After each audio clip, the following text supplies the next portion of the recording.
Hello YouTube, this is Angie with another short video, and today I want to make another prediction for 2021 that I didn't state in my other video, but I want to say that I think if there is a continuation of this heat wave, we're going to have more blackouts. Also, what I believe might happen, which I'm kind of like experiencing this right now. I don't know if other people are experiencing the same thing. There is an electricity company named Petco in this area, and what they have done is that they automatically put the temperature of your house at a certain rate. So for example, if it's 98 degrees outside and you want to put the air conditioner at, let's say, 70, right? Petco doesn't allow, they automatically put the meter up to 80, right? 80 degrees is pretty hot, right? So how you do it, you actually have to put it down, but for some odd reason, they tend to, move the meter back up, so, it's getting to the point that's just getting ridiculous. You know what I mean? If these heat waves continue on, people are going to get really frustrated, and who knows? The whole blackout situation that happened today for me because of a thunderstorm. At least there's something wrong with maybe one of the electricities or whatever. If my district doesn't decide to invest in certain areas where work needs to be done, we're going to continue having blackouts. So everything is about where the money's going, right? And if the infrastructure doesn't get fixed, it's just going to get worse. So I don't know if you know about what happened in Florida with the condominiums. It's the same situation. People didn't invest in fixing the infrastructure, seeing if the infrastructure is okay.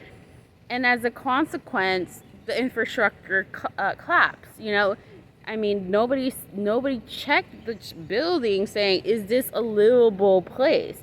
And what we're having right now is a housing inflation, where there's houses are built like back in 1950, right? And they evaluate the house to like $300, they just inflate it to like $400,000-$500,000 on sell market price, which realistically speaking, that is not the true value. That is a value that maybe they looked at the area, right, and said, oh, is it next to a city, right? So they're evaluating something based on where the city is, right? But the house itself is not that value. When you get a car from the dealership, it depreciates. You expect the same thing with a house. The house should depreciate. But what we're experiencing right now is that instead of the house depreciating or staying in a plateau where the person bought it and just keep it grandfathered in to almost a little bit higher than what the person bought it, what they're doing is increasing it by almost 40% higher than what it's originally when it was built back in 1950s, right?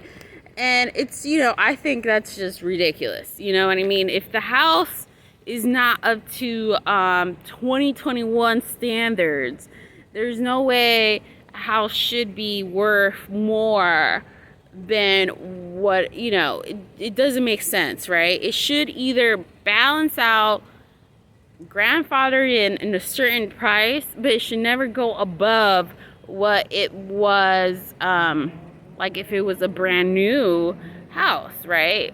So that's a little bit funny, right?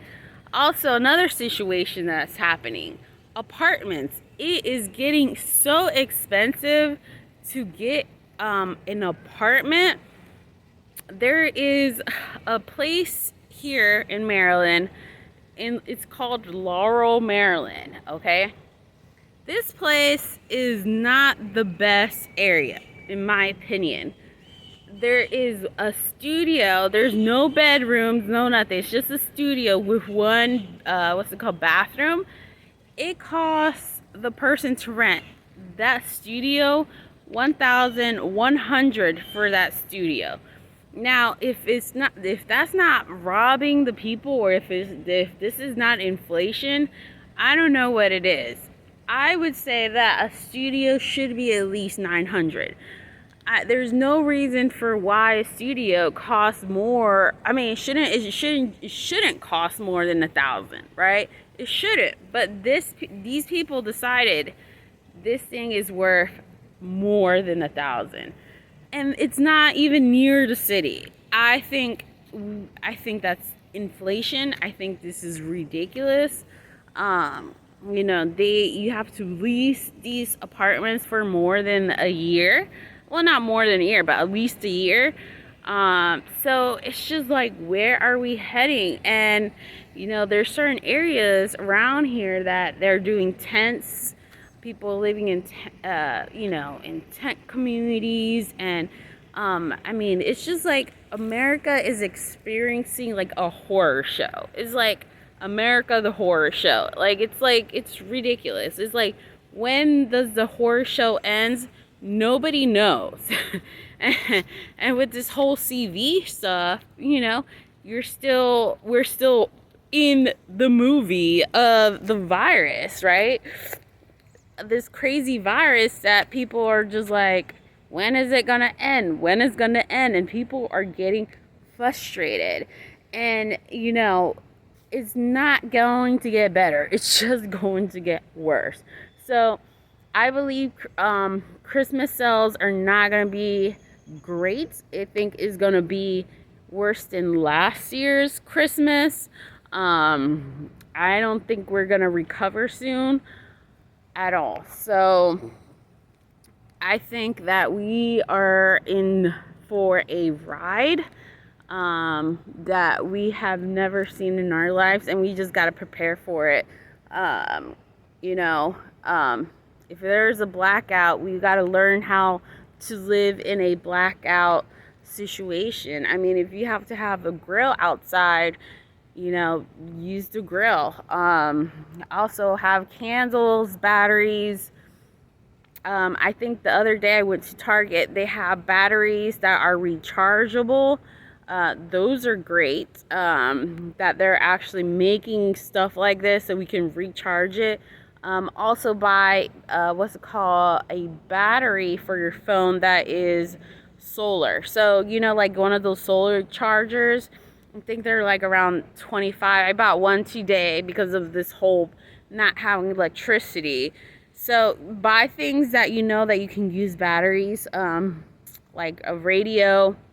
I know a lot of people don't like radio, but radio, flashlights, solar panel battery, candles, things you can grill out. Another thing, if you can get ice, have ice in the fridge. And if you have things that are refrigerator, take the ice out of the fridge and put it in one of those containers that you put food items in there. You put it there. I mean, it should be good for at least 2 days. Find friends near you that's not in close proximity. Call them, see if you can go over there and have you can sleep there or whatever. Or if you have the money, get a hotel if you have the money. If not, train yourself to camp outside the yard. I know it sounds ridiculous, but if it comes to that point that your house is too hot to stay, and if outside is cooler than the inside of your house, start learning how to train yourself how to sleep outside in a tent. It doesn't hurt, and you never know what could happen. So it's good to train now before something bigger happens. Anything can happen. We're in crazy times. That's all I can say. Anyways, have a great day.